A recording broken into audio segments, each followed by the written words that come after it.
আল্লাহ রাব্বুল আলামিন বলেন, ওয়াকাযালিকা জাআলনা লিকুল্লি নাবিয়্যিন আদুওয়াম মিনাল মুজরিমিন।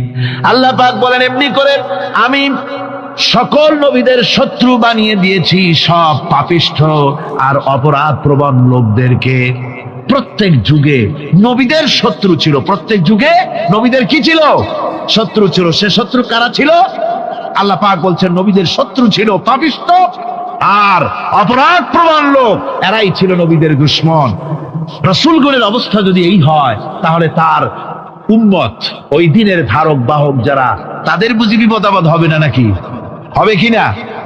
মুমিনদেরকে, পয়গম্বরদেরকে, সাহাবীদেরকে এবং ঈমানদারদেরকে মারে কেন? তার কারণ হচ্ছে আল্লাহ রাব্বুল আলামিন বলেছেন, ওয়া মা নাকামু মিনহুম ইল্লা আইয়ুমিনু বিল্লাহিল আজিজিল হামিদ। কাফিররা ঈমানদার লোকদেরকে অন্য কোন অপরাধী নির্যাতন চালায় না, নির্যাতন চালায় শুধু এই কারণে যেহেতু মুমিন লোকেরা পরাক্রমশালী, আল্লাহ রাব্বুল আলামিনের দ্বীনকে কায়েম করতে চায়, তার উপরে ঈমান এনেছে, এই কারণেই তারা মারে। ঠিক কিনা কর? যুগে যুগে নবীদের উপরে, সাহাবীদের উপরে যে অত্যাচার হয়েছে, সেই অত্যাচার এই কারণেই হয়েছে, অন্য কোনো কারণে নয়। এই কঠিন বিপদে অবিচলতা এবং ধৈর্যের দৃষ্টান্ত নবীগণ পেশ করেছেন পৃথিবীর বুকে। আমরা দেখেছি ইব্রাহিম আলাইহিস সালামকে আগুনে ফালানো হয়েছে, আছে না কোরআন শরীফে?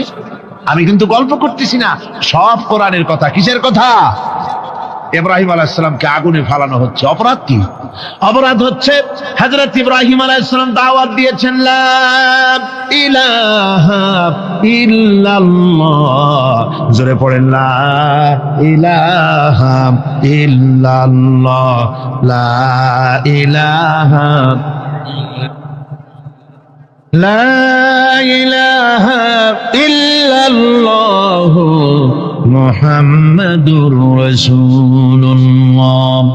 হযরত ইব্রাহিম আলাইহিস সালাম দ্বীনের দাওয়াত দিয়েছেন, এক আল্লাহর দাওয়াত দিয়েছেন, ঈমানের দাওয়াত দিয়েছেন। আর কোন অপরাধ ছিল না। নমরুদ সহ্য করতে পারলো না। কোরআনে কারীমের মধ্যে সব কথাগুলি আল্লাহ পাক এই জন্য বিধৃত করেছেন, এই জন্য কোরআনে কারীমের মধ্যে সব কথা উঠায় দিয়েছেন, যাতে করে মুমিনেরা বিপদ আসলে পরে যেন ঘাবড়ে না যায়। ইব্রাহিম আলাইহিস সালামকে আগুনে ফালানো হচ্ছে। ফেরেশতা বলছে, ইব্রাহিম তোমারে আগুনে ফালায় দাও, হতেছে আমার কাছে সাহায্য চাও, আমার কাছে ক্ষমতা আছে, আগুনগুলো উঠাইয়ে নমরুদের বংশ জ্বালায় দেব। হযরত ইব্রাহিম ফেরেশতার কাছে সাহায্য চাইছিলেন নাকি? তিনি বললেন, ফেরেশতা তোমার কাছে সাহায্য কেন চাইব? আমি তো এমন কোন অন্ধ আল্লাহর ইবাদত করি না যেই অন্ধ স্রষ্টা তার গোলামের দুঃখ দুর্দশা না দেখেন। আমি তোমার কাছে সাহায্য চাইব না। হযরত ইব্রাহিম আলাইহিস সালাম পাশ করলেন। কি বলেন, পাশ করছেন না? ঈমানের পরীক্ষায় পাশ। আগুনের মধ্যে হযরত ইব্রাহিমকে যখন ফেলানো হচ্ছে, রব্বুল আলামিন আগুনের প্রতি নোটিশ করে দিলেন, ইয়া নারু কুনি বারদাও ওয়া সালামান আলা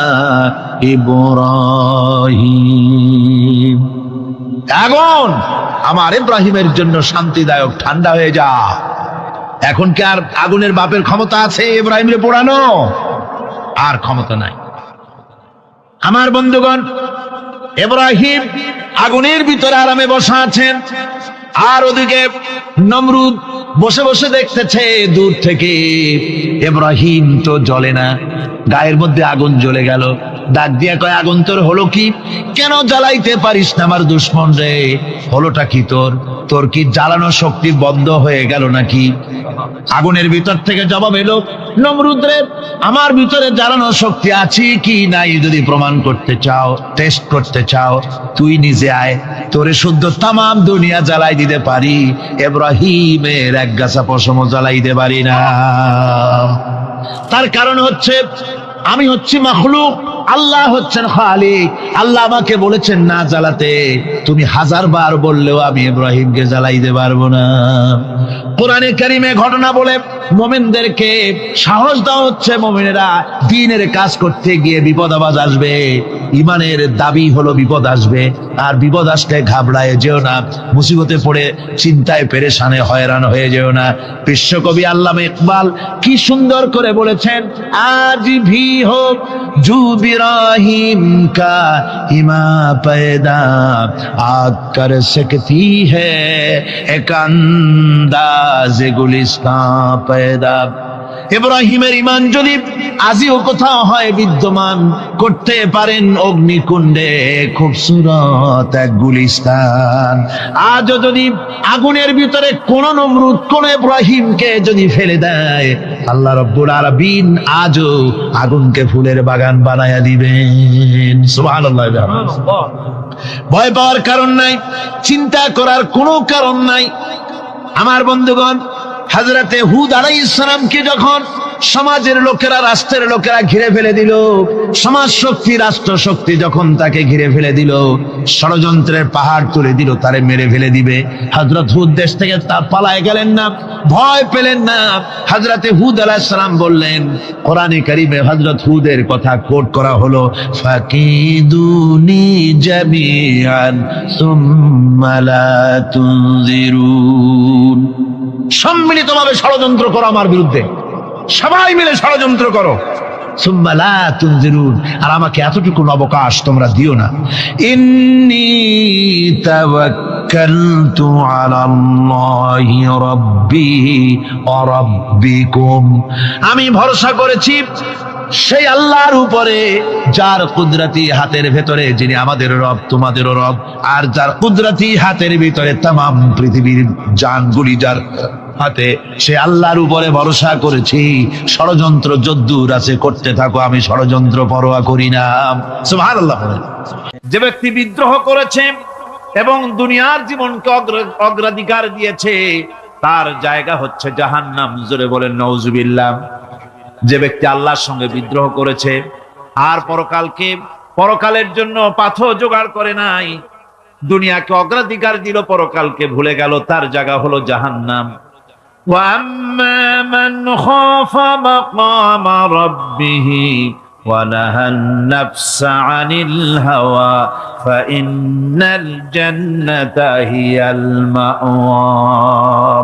আর যে ব্যক্তি আপন প্রভুর সামনে উপস্থিত হকে ভয় করেছে এবং আপন প্রবৃত্তিকে লালসা মুক্ত করেছে, লালসার হাত থেকে রক্ষা করেছে, আল্লাহ রাব্বুল আলামিন কিয়ামতের দিন তার জন্য রেখে দিয়েছেন জান্নাত। তার জন্য কোন জায়গা? জান্নাত। আমাদেরকে পরকাল ভিত্তিক জীবন যাপন যদি করি, তাহলে কবরের জবাবগুলি খুব আসান হবে। আর যদি পরকাল ভিত্তিক জীবন যাপন না হয়, কবরটা মুসিবত হয়ে যাবে। হযরত ওসমান রাদিয়াল্লাহু তাআলা আনহু কবরের কাছে গিয়ে খুব কাঁদতেন। সাহাবায়ে কেরাম প্রশ্ন করেছেন, হুজুর, রাসূল করিম সাল্লাল্লাহু আলাইহি ওয়াসাল্লাম যখন জান্নাত ও জাহান্নামের ওয়াজ করেন, কখনো তো এত বেশি আপনি কাঁদেন না, যত বেশি কাঁদেন কবরের কাছে এসে, কারণ কি? হযরত ওসমান রাদিয়াল্লাহু তাআলা আনহু বলতেন, আমার সাথীরা, আমি আমার হাবিবের কাছে, আল্লাহ রাব্বুল আলামিনের রাসূলের কাছে আমি শুনেছি, এই কবরটাই হলো প্রথম স্টেশন, এই কবরটাই হলো প্রথম ইমিগ্রেশন কাউন্টার। এই জায়গায় যদি কেউ ধরা পড়ে যায়, কারো যদি চার্জশিট হয়ে যায়, সব জায়গায় ধরা পড়ে যাবে, হাসরে মিজানে সিরাতে কোনো জায়গায় নাজাত পাবে না। আর এই কবরটা যদি কেউ মুক্তি পেয়ে যায়, মিজান সিরাত হাসর সব জায়গা থেকে আল্লাহ তারে ভালোভাবে পার করে দিবেন। এটা হলো আসল জায়গা, মারাত্মক জায়গা, খুব মারাত্মক জায়গা। কবর হচ্ছে এ ধরনের একটি ইমিগ্রেশন কাউন্টার। কবরের ভিতরে মানুষ যখনই রাখা হবে, সঙ্গে সঙ্গে দুজন ফেরেশতা আসবে। কবরের কাছে যারা এসেছিল, দাফন হয়ে যাওয়ার পর এই লোকগুলি 40 কদম যেতে যতক্ষণ লাগে, এর মধ্যেই দুজন ফেরেশতা এসে যাবে। এসে জিজ্ঞেস করবে, মান রব্বুকা, তুমি কোন দল করতে ওটা তাদের জানার দরকার নেই। চাকরি কিসে করতেন ওটা জানার দরকার নেই। ব্যবসা করতেন না চাকরি করতেন প্রয়োজন নেই। প্রথমেই জিজ্ঞাসা করা হবে ন্যাশনালিটি, প্রথমেই জিজ্ঞাসা করা হবে তার ন্যাশনালিটি সম্পর্কে, তার আইডেন্টিটিটা কি, এবং সেটাকে সত্যায়িত করার জন্য, বোঝার জন্য তিনটি প্রশ্ন। প্রথম প্রশ্ন মান রাব্বুকা ওয়া মা দীনুকা ওয়া মান নাবিয়্যুকা, তোমার রব কে, তোমার দ্বীন কি, তোমার নবী কে।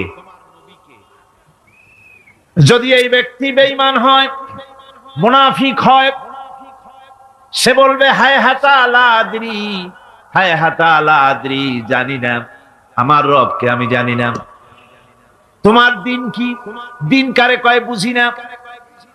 এরপরে আল্লাহর নবী জনাবে মুহাম্মদ রাসূলুল্লাহ সাল্লাল্লাহু আলাইহি ওয়াসাল্লামকে দেখানো হবে, বলা হবে মা কুনতা তাকুলু ফি হাদার রাজুল, এই ব্যক্তি সম্পর্কে তোমার ধারণা কি নিকে, বলবে আমি চিনি না। নাউযুবিল্লাহ। বাস, এরপরে তার যা হবার তাই শুরু হয়ে যাবে।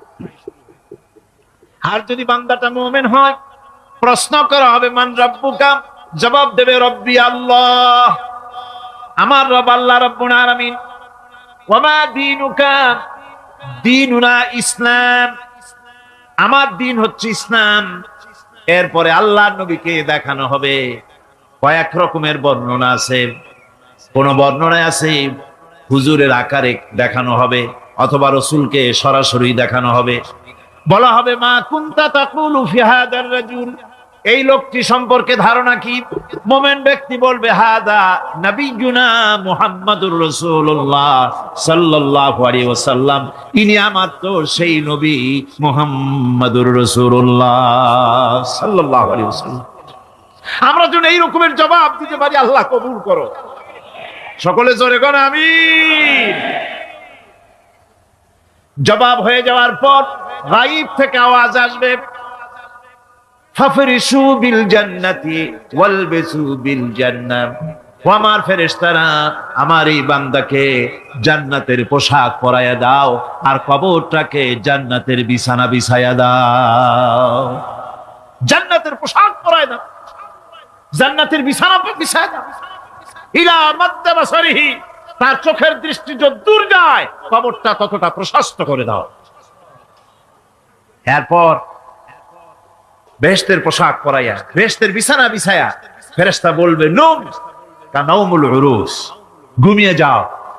দুলামিয়া যেমন বাসর সজ্জায় নতুন বউ নিয়ে আরামে ঘুমায়, এরকম আরামে ঘুমায় যাও। ইলা ইয়াউমিল কিয়ামা, কিয়ামত পর্যন্ত ঘুমায় থাক, আরামে ঘুমিয়ে থাকবে। এরপরে সিংগায় ফুৎকার হবে, সিংগার ফুৎকারের আওয়াজে তার ঘুম ভেঙে যাবে। বলবে ইয়া ওয়াইলানা মান বাআসানা মিন মারকাদিনা, হায় আফসোস, আমার এত আরামের ঘুম থেকে কে আমাকে জাগ্রত করলো, আমার ঘুমটারে নষ্ট করলো কে। আওয়াজ আসবে হাদা মা ওয়াদার রহমান ওয়া সাদাকাল মুরসালুন, এটা হচ্ছে রহমানের সেই ওয়াদা, আর মুরসালিনরা নবীরা সত্য কথাই বলেছিলেন, সেই কিয়ামত অনুষ্ঠিত হচ্ছে। আমার বন্ধুগণ, সেজন্য এই দুনিয়ার মোহে পড়ে থাকলে পরে দুনিয়ায় যারা অগ্রাধিকার দিবে দুনিয়াকে পরকালের তুলনায়, জবাব দিতে পারবে না কবরের ভিতরে গিয়া। আর যারা পরকালকে অগ্রাধিকার দিবে, দুনিয়ার চাইতে পরকালকে বেশি অগ্রাধিকার দেবে, আর আল্লাহর ভয় কলিজার ভিতরে রাখবে, কবরের জবাব সঠিকভাবে দিতে পারবে, কিয়ামতের দিন আল্লাহ রাব্বুল আলামিন তাদের জন্য জান্নাত দান করবেন। জোরে বলেন আমিন। দুনিয়াটা হচ্ছে দুনিয়া যেখানে আমরা আছি। আমি আগেই বলেছি দুনিয়া হচ্ছে আদনা শব্দ থেকে এর উৎপত্তি হয়েছে, তুচ্ছ নিকৃষ্ট, এটার দাম নাই, এটার মূল্য নাই। তবুও দুনিয়ার মায়া মানুষের এত বেশি। আল্লাহর নবী বলেন লাউ কানা লি ইবনি আদামা ওয়াদিন মিন যাহাবিন লাহাব্বা ইয়াকুনা লাহু সানিন, এই পৃথিবীতে যদি কাউকে একটা মাঠ ভরে যদি সোনা দেওয়া যায়, লোকটা বলবে রব্বুল আলামিন, আমি যদি আরেকটা মাঠ এরকম সোনা ভরা পেতাম দ্বিতীয় আর একটা মাঠ দেওয়া হলে আবার বলবে যদি তৃতীয় আর একটা মাঠ সোনা ভরে যদি পেতাম। নবীজি বলেন ওয়ালা ইয়ামলাউ জাওফু ইবনু আদামা ইল্লা তুরাব, মানুষের পেট 3.5 হাত মাটি ছাড়া, কবরের মাটি ছাড়া মানুষের পেট ভরবে না। আরো চাই, আরো চাই, চাওয়ার কোনো শেষ নাই। মানুষ এভাবে করে দুনিয়ার মহব্বতে এমনি পাগল হয়ে যায়, শুধু দুনিয়ার মহব্বত, পরকালকে বেমালুম ভুলে যায়। আমি কিন্তু এই কথা বুঝাতে চাই নাই যে পরকালের মহব্বতে, পরকালের ভয়তে বা পরকালের জন্য দুনিয়া আপনি বাজার ঘাট বেচা কিনা ব্যবসা বাণিজ্য সবকিছু ভুলে যান না, তা নয়। ভুল বোঝার কোনো কারণ নাই। পরকালকে অগ্রাধিকার দিতে হবে, মানে দুনিয়াটা চিরস্থায়ী জায়গা নয়। চিরস্থায়ী হচ্ছে কোনটা? আখিরাত। চিল্লা এখন কোনটা? সুতরাং এখানে যা করতে হবে, আখিরাতে জবাবদিহিমূলক জীবন যাপন করতে হবে। আপনি ব্যবসা করবেন, ওজনে কম দিতে পারবেন না, আপনি খাদ্যে ভেজাল দিতে পারবেন না, চুরি করতে পারবেন না, ডাকাতি করতে পারবেন না, জেনা করতে পারবেন না, বদমাশি করতে পারবেন না, মদ খেতে পারবেন না, সন্ত্রাসী হতে পারবেন না, হাইজ্যাকার হতে পারবেন না, চাঁদাবাজ হতে পারবেন না, মুনাফাখোর হতে পারবেন না, আপনি চোরা কারবারি হতে পারবেন না, ঘুষখোর হতে পারবেন না, সুদখোর হতে পারবেন না। এই সব কাজ পরকালকে বিশ্বাস করলেই এ সমস্ত কাজ থেকে মানুষ বিরত থাকতে পারে। কথা ঠিক কিনা? এটাই হচ্ছে। সুতরাং এই পৃথিবী থাকবে না, এটা কি চিরকাল থাকবে? না, এর একটা পরিসমাপ্তি ঘটবে। যেমন করে সারা বছর লেখাপড়া করার পর কলেজে, বিশ্ববিদ্যালয়, মাদ্রাসায়, হাই স্কুলে, সব জায়গায় সারা বছর লেখাপড়া করার পর যেমন পরীক্ষা দেওয়ার একটা দিন আসে, সারা বছর ব্যবসা করার পর হিসাব নিকাশ করার যেমন একটা সময় আসে, সারা মাস চাকরি করার পর বেতন পাওয়ার যেমন একটা দিন আসে, সারা জীবন চাকরি করার পর পেনশন পাওয়ার যেমন একটা সময় আসে, অনুরূপ ভাবে এই দুনিয়া যেদিন শেষ হয়ে যাবে, আল্লাহ নির্ধারিত সময় শেষ হয়ে যাওয়ার পর একটা সময় আসবে যখন আল্লাহ রব্বুল আলামিন সব শেষ করে দিবেন, লন্ডভন্ড হয়ে যাবে, কিছুই থাকবে না। কোরআনে কারিমে আল্লাহ সব বলেছেন, কোরআনে সব আল্লাহ বলে দিয়েছেন। আল্লাহ পাক বলেন এই পৃথিবীর সব কেমন ভাবে ধ্বংস হবে তার চিত্র আল্লাহ পাক কোরআনে কারিমে তুলে ধরেছেন। ইযাস সামাউ ফাতারাত ওয়া ইযাল কাওয়াকিবু তাসারাত ওয়া ইযাল বিহারু ফুজ্জিরাত ওয়া ইযাল কুবুরু বু'সিরাত। যখন আকাশসমূহ দীর্ণ বিদীর্ণ হয়ে যাবে, তারকাগুলি বিক্ষিপ্ত হয়ে ছিটকে পড়বে,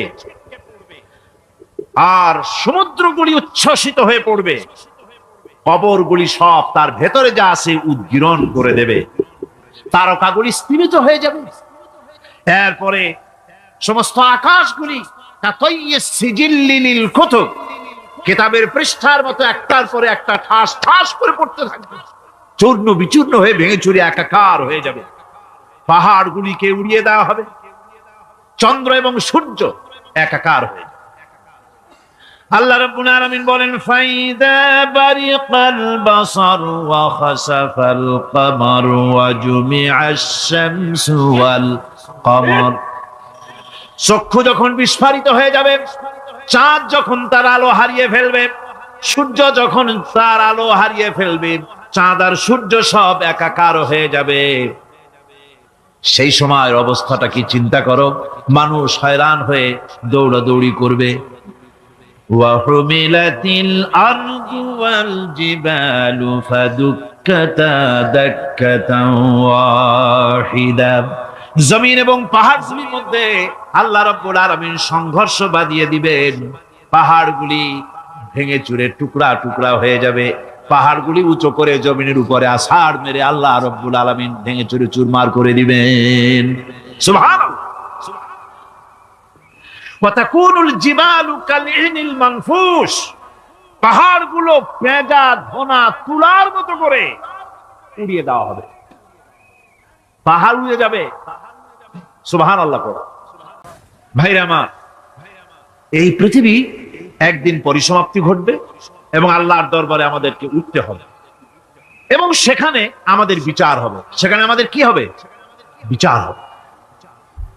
আল্লাহ পাক বিচারটাকে নির্ভুল করার জন্য, সঠিক করার জন্য প্রত্যেকের গলায় আমলনামা ঝুলায় রাখছে, এখানে রেকর্ডের ব্যবস্থা করা হয়েছে।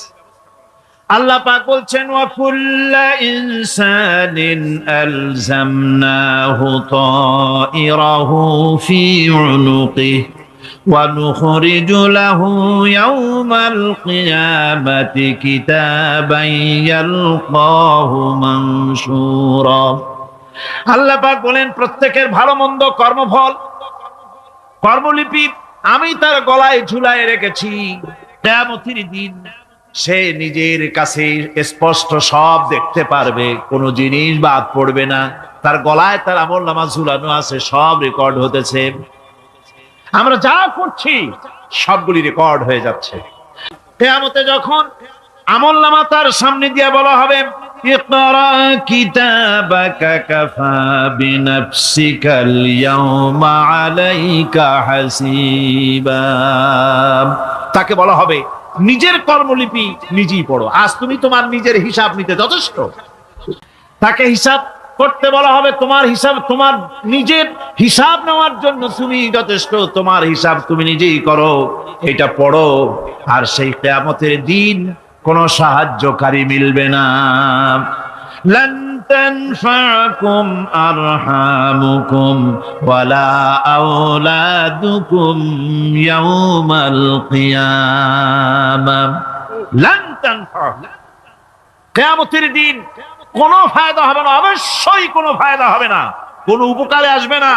কিয়ামতের দিন তোমার সন্তান, তোমার স্ত্রী, তোমার মাল, তোমার সম্পদ কোন উপকারে আসবে না। কিয়ামতের ময়দানে সেদিন সব তোমার সাথে বিচ্ছেদ করবে, সব পালায় যাবে।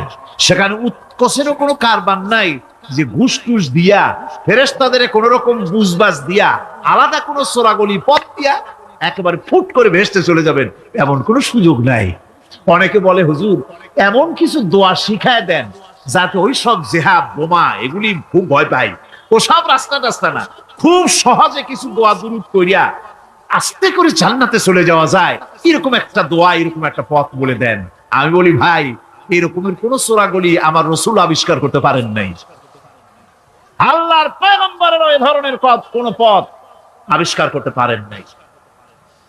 সেখানে কিয়ামতের দিন কাউকে উৎকোষ গ্রহণ করার কেউ নাই, উৎকোষ দেওয়া যাবে না। আর উৎকোষ দিবি না কি, আপনার কাছে কিছু নাইও, থাকলেও নেওয়ার কেউ নাই। এই দুনিয়ায় ফাঁকিবাজি করে বহুত কিছু করা যায়, কিন্তু কিয়ামতের মাঠে এগুলি কিছুই চলবে না। আল-ইয়াওমা লা ইয়ানফা'ু মালুন ওয়ালা বানুন, কিয়ামতের দিন ধন সম্তান সন্ততি আর সম্পদ কোনো কাজে লাগবে না। সেদিন শুধু আমল যদি ভালো হয় কাজে লাগবে, আমল খারাপ হবে সব শেষ হয়ে যাবে। আল্লাহ রাব্বুল আলামিন নবীজিকে ডেকে বলেছেন, নবী আপনি বলেন, কুল মা কুনতু বিদআম মিনার রাসূল, আপনি বলুন আমি কোন নতুন রাসূল নই, আমার আগে অনেক নবী রাসূল পৃথিবীতে এসেছেন, তারা বিদায় হয়ে গেছেন। আমি জানি না কিয়ামতের দিন আল্লাহ রাব্বুল আলামিন আমার সাথে কি ব্যবহার করবেন, আর আমি এও জানি না যে কিয়ামতের দিন আল্লাহ পাক তোমাদের সাথে কি ব্যবহার করবেন।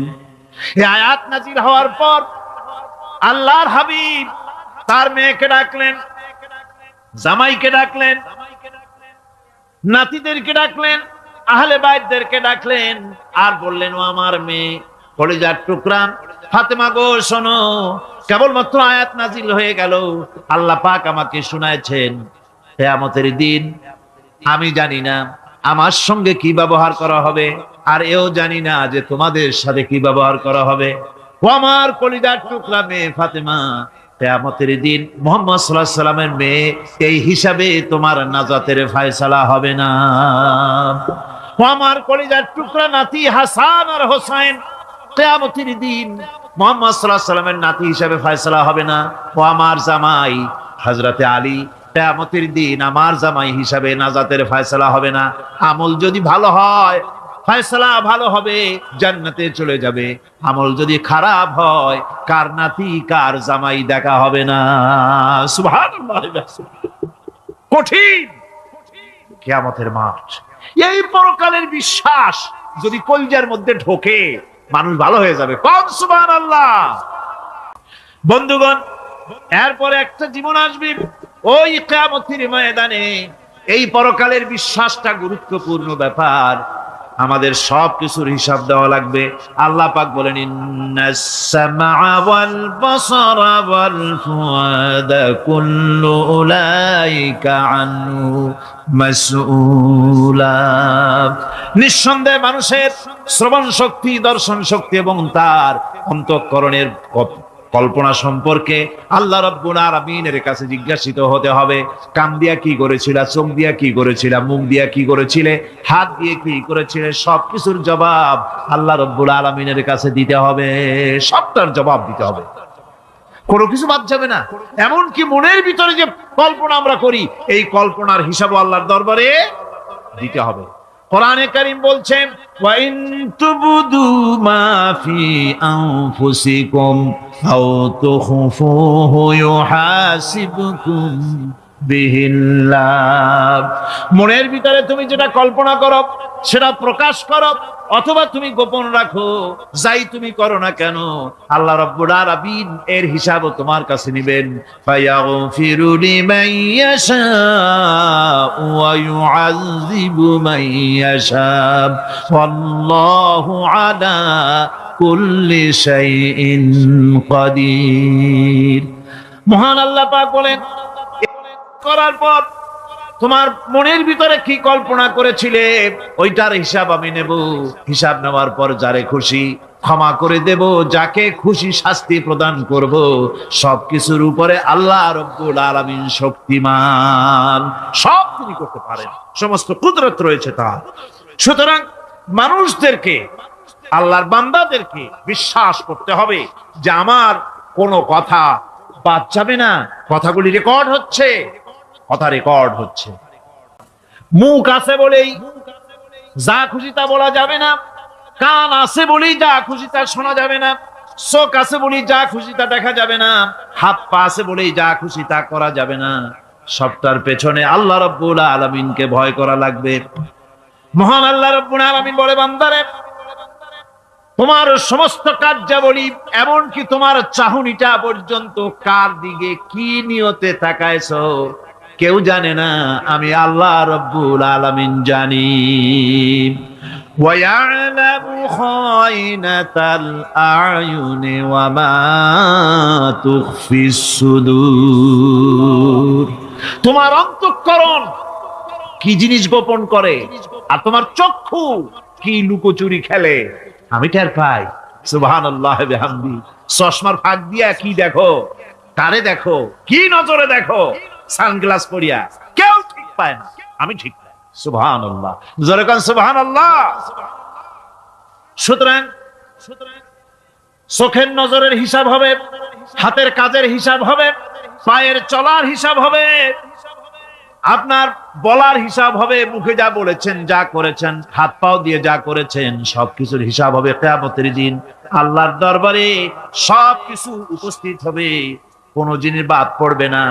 فَمَن يَعْمَلْ مِثْقَالَ ذَرَّةٍ خَيْرًا يَرَهُ وَمَن يَعْمَلْ مِثْقَالَ ذَرَّةٍ شَرًّا يَرَهُ। ছোট্ট একটা ভালো কাজ যদি করো তাও হাজির করা হবে সামান্যতম ভালো কাজও তোমার বাদ পড়বে না, আর ক্ষুদ্রতম কোনো খারাপ কাজ করলে তাও উপস্থিত করা হবে সব তোমার সামনে, কোনো জিনিস বাদ পড়বে না, সব দেখতে পাবে কিয়ামতের দিন। ভালো কাজটাও আর খারাপ কাজটাও আল্লাহর কাছে সেদিন আল্লাহ পাক মানুষের সামনে উপস্থিত করে দিবেন। আল্লাহ পাক বলছেন, সেদিন এই জমিন তার ভিতরে যা লুকায়িত ছিল জমিন সব বের করে দেবে। কান্নাহুম জারাদুম মুনতাশির। টিড্ডি, ফড়িংগুলি, পোকাগুলি মাটি থেকে যেমন বেরোয়, এ মাটির ভিতরে যা আছে কিয়ামতের দিন সব মাটি বের করে দেবে।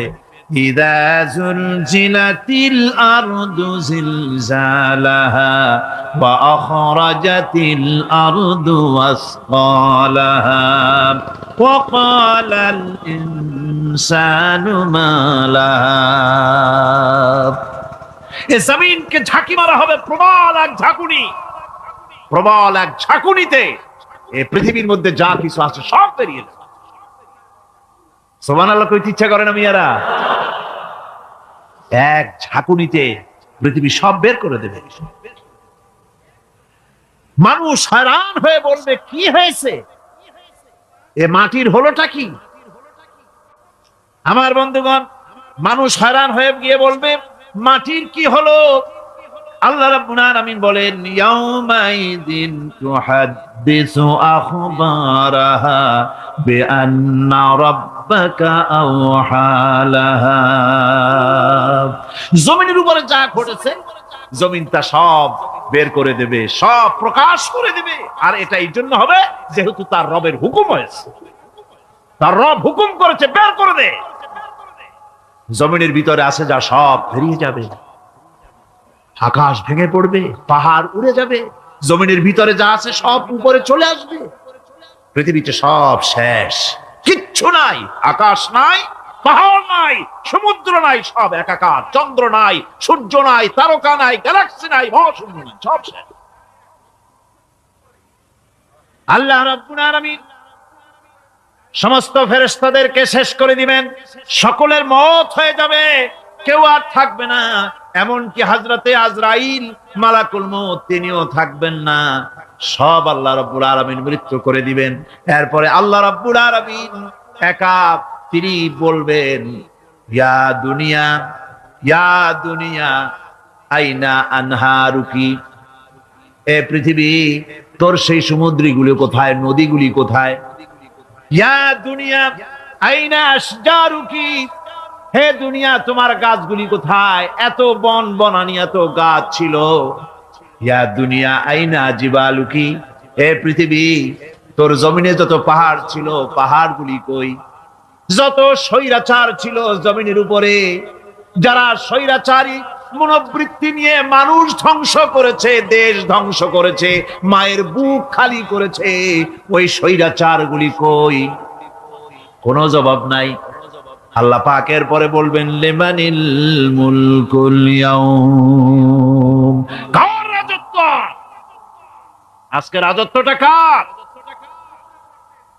আল্লাহ তিনবার আওয়াজ দিবেন, আজকে রাজত্ব কার? আল্লাহ পাক যখন তিনবার করে ডাক দিবেন, কোনো জবাব নাই, কোনো জবাব নাই। কে জবাব দেবে? আল্লাহ রাব্বুল আলামিনের সামনে কার ক্ষমতা আছে কথা বলার? কেউ তো নাই, সব শেষ। আল্লাহ পাক বলবেন লিল্লাহিল ওয়াহিদুল কাহ্হার, একমাত্র পরাক্রমশালী আল্লাহ রাব্বুল আলামিনের রাজত্ব আছে। সেই হাসরের মাঠে আমাদের সকলকে উপস্থিত হয়ে যেতে হবে, কেউ আমরা এখান থেকে বাঁচতে পারবো না, সবাইকে উঠতে হবে। অপরাধীরা সেখানে অসহায় হয়ে যাবে, অপরাধীরা অসহায় হয়ে যাবে। আল্লাহ পাক বলেন ফাইযা জাআতিস সাখাতু ইয়াওমা ইয়াফিরুল মারউ মিন আখিহি ওয়া উম্মিহি ওয়া আবিহি ওয়া সাহিবাতিহি ওয়া বানি। অবশেষে যখন কান ফাটানো আওয়াজ আসবে, এই আওয়াজ সেদিন মানুষ নিজের মা বাপ ভাই বোন সব থেকে বিচ্ছিন্ন হয়ে যাবে, সব একের থেকে আরেকজন পালায় যাবে, হারায় যাবে, কেউ কাউকে আর খুঁজে পাবে না। সেদিন ওই কিয়ামতের মাঠে বিভীষিকাময় দৃশ্য, মানুষ হয়রান হয়ে যাবে। মাথার এক হাত অথবা অর্ধ মাইল অথবা এক বিগত এতটুকুন উপরে ওই প্রকাণ্ড সূর্যটার তাপ আসবে, গুনাহগারের মাথার চান্দি ফেটে গিয়া মগজগুলি গলে গলে নাক কান দিয়ে বেয়ে পড়তে লাগবে, জিহ্বাটা কুকুরের মতো ঝুলে নাভিস্থল পর্যন্ত পড়ে যাবে, মাটিটা সূর্যের উত্তাপে তামার মতো গরম হয়ে যাবে, সারা হাসর জুড়ে আওয়াজ হবে পানি পানি পানি। মানুষেরা হয়রান হয়ে যাবে সেই হাসরের ময়দানে। এই চরম কষ্টের ভিতরে আল্লাহ রাব্বুল আলামিন বলেন সেদিন দুটো ভাগ হয়ে যাবে, একদল মানুষের চেহারা আলোয় ঝলমল হয়ে যাবে, আর একদল মানুষের চেহারাগুলি কালো হয়ে যাবে। উজুহু ইয়াউমাইদিন মুসফিরাতুন দাহিকাতুন মুস্তাবশিরা ওয়া উজুহু ইয়াউমাইদিন আলাইহা গাবারা। আল্লাহ পাক বলেন, এক শ্রেণীর মানুষের চেহারা হাস্যোজ্জ্বল ঝলমলে হয়ে যাবে, আর এক শ্রেণীর মানুষের চেহারাগুলি কালো হয়ে যাবে। তারহাকুহা কাতারা উলাইকা হুমুল কাফারাতুল ফাজারা। হাস্যোজ্জ্বল, স্বচ্ছন্দপূর্ণ, সুন্দর, উজ্জ্বল ঝলমলে চেহারা হবে ঈমান আনার কারণে, পরকালকে বিশ্বাস করার কারণে, আল্লাহ এবং রসুলের কথা অনুযায়ী জীবন যাপনের কারণে চেহারাটা উজ্জ্বল হয়ে যাবে। আর আল্লাহর নাফরমানি, রসুলের নাফরমানি, পরকালকে অস্বীকার করার কারণে কাফের গুলির চেহারা, মুনাফিক গুলির চেহারা কালো হয়ে যাবে। তাদেরকে আলাদা করে দেওয়া হবে। আমতাজুল ইয়াওমা আইয়ুহাল মুজরিমুন, মুজরিমদেরকে আলাদা করে দেওয়া হবে, দুইটা ভাগ হয়ে যাবে। এই চরম অবস্থা সৃষ্টি হবে কিয়ামতের ময়দানে। সেদিন রাসূল করিম সাল্লাল্লাহু আলাইহি ওয়াসাল্লাম উম্মতের জন্য সুপারিশ করবেন। সেই সুপারিশ যেন আমাদের করতে পারেন, সেজন্য আমাদেরকে তৈরি করতে হবে, সে ধরনের যোগ্য আমাদেরকে বানাতে হবে। বন্ধুগণ, এই পরকালীন জীবন, এর সম্ভাবনা, এটা যে হবে এবং সেই পরকালে আমাদের সকলকে যে উঠতে হবে, কিয়ামতে আল্লাহর কাছে জীবনের সবকিছুর জবাবদিহি করতে হবে, এই ভীতি সৃষ্টি করতে চায় আল্লাহ পাক মানুষের ভেতরে।